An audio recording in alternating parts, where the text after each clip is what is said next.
Hi, I'm Rachel, and you're listening to A Love Note. If you romanticize solo hikes through the mountains, this story is for you. This is Wilderness.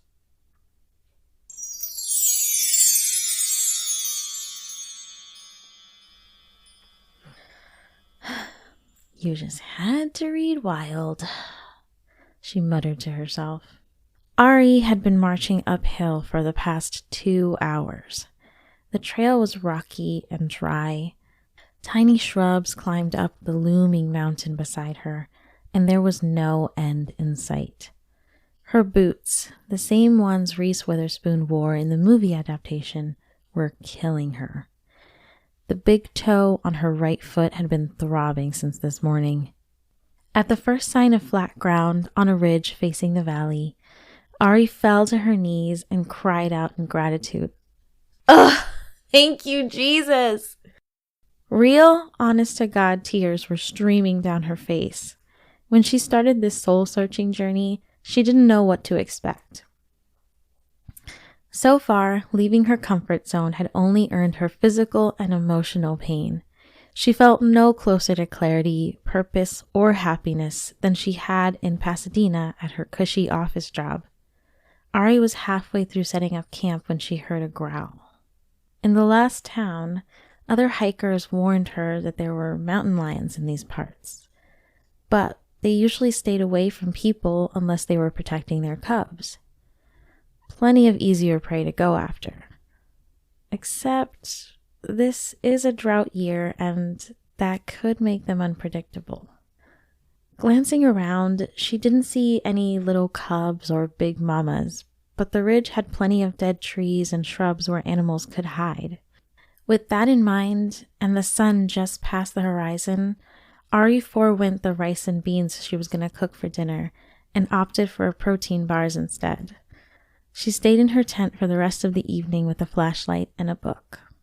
When she laid down for bed, Ari heard more growling right outside her tent.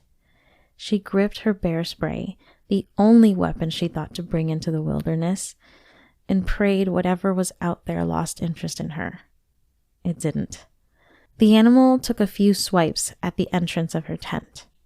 Before it could tear through, a large thud sounded, followed by some harsh grunts. The sound of 2 large bodies wrestling on the ground. Then a great big shriek broke through the air, followed by big paws limping away. In the quiet, Ari heard something fall to the ground. She peeked outside with her flashlight. A large wolf laid on its left side a few feet away from her tent. It was heaving out big, uneven breaths. When Ari moved closer, she could see jagged grooves, claw marks, running down its side. Its light gray fur was matted with the dark red blood pooling down its back. The wolf's eyes were open, watching her every move. There were obvious signs of a tussle on the ground. Whatever had happened, it was clear that this wolf saved her life. Whether it fought to protect her or for the right to eat her didn't matter. It was injured and vulnerable now. She thought about packing up and moving further down the trail. Other animals might be attracted to the blood, and she didn't want to get caught in the crossfire. But the wolf was defenseless. She couldn't abandon it after it saved her from being eaten alive. Besides, the chances of another apex predator hanging around were slim. These animals were territorial, weren't they? Ari ran into her tent for her first aid kit and a blanket. She slowly walked back to the wolf, keeping herself in its sights. "Nice little wolf. Good wolf. I just want to help you. I'm going to clean the cuts so you don't get infected and wrap you in this blanket to stop the bleeding. Okay?" The wolf blinked at her. Ari swore it understood her, but it didn't make a peep. At least it didn't try to scratch her when she dabbed the cuts with alcohol. While doing her best to wrap the blanket around its heavy body, she discovered that it was actually a he, which probably explained why he was the size of a baby woolly mammoth. She didn't know wolves could get this big. Ari slept outside that night, just in case another animal tried to take advantage of the wolf's weakness. She laid her sleeping bag a healthy distance away from him, then fell asleep, clutching her bear spray and staring into the wolf's vibrant amber eyes. The next morning, Ari packed up her camp and had another protein bar for breakfast. She checked on the wolf. His wounds were still bad, but he wasn't bleeding anymore. She rewrapped him in the blanket and left a few pieces of beef jerky beside his head. He was looking up at her blearily. "Well, thanks for your help, Mr. Wolf. Good luck." Ari took her stuff and continued up the mountain pass. It wasn't long before she heard the sounds of footfalls behind her. When she looked back, the wolf was a few yards behind her, steadily placing one paw in front of the other. "Oh, what are you doing? Stop following me. I'm not giving you any more food." He didn't stop. Ari sped up her gait, but the wolf caught up to her, panting. She stopped, and he stopped about 2 yards away from her. She relaxed a little when she realized he wasn't going to come any closer. Just a little. He was still a giant wolf after all, and clearly being injured didn't mean he was helpless. They continued on this way for the next 3 days.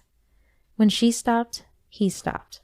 When she made camp, he slept by the entrance of her tent. He got stronger every day. At the end of the first day, he tugged off the blanket around his torso. Ari made a huge campfire and burned it. By the second day, the wolf managed to catch a couple rabbits for dinner, which he thankfully ate out of sight. They made it all the way up, then down the mountain pass, and he never came within more than 2 feet from her. Ari started to feel comfortable around the wolf. She shared her random thoughts with him. She told him stories about her life to pass the time, and he listened. She knew because his eyes stayed fixed on her. When she made a joke, she swore his snort was a laugh. By the time they made it to the trailhead, Ari was sad. It was time for her to go home. She was going to miss the wolf's constant presence. The torturous trek wasn't so bad with him at her side. She didn't even notice if her feet hurt anymore. Ari turned to him when they reached the trail marker. He was sitting back on his haunches, waiting patiently for her next move. "Well, I guess this is where we part ways. I can't take a wolf into town. Someone will shoot you, for sure." His wounds had closed, and the gashes on his side were hardly noticeable if you didn't know to look for them. He'd be fine without her. "I guess this is goodbye. Thanks for saving my life. Bye, Mr. Wolfie." She gave him a weak wave, then tried to stop him when he made to follow her. "No! Stay!" He stood on his hind legs. His fur melted away. His legs straightened and extended, as did his arms and his torso. His snout shrunk into a human nose, and his paws became human hands. In place of a wolf, now stood a fully grown man. A naked man with long blonde hair, tan skin, and the same deep amber eyes. He spoke with a smooth tenor and a faint accent.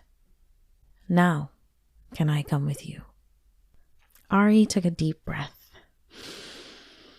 then promptly fainted onto the dirt trail.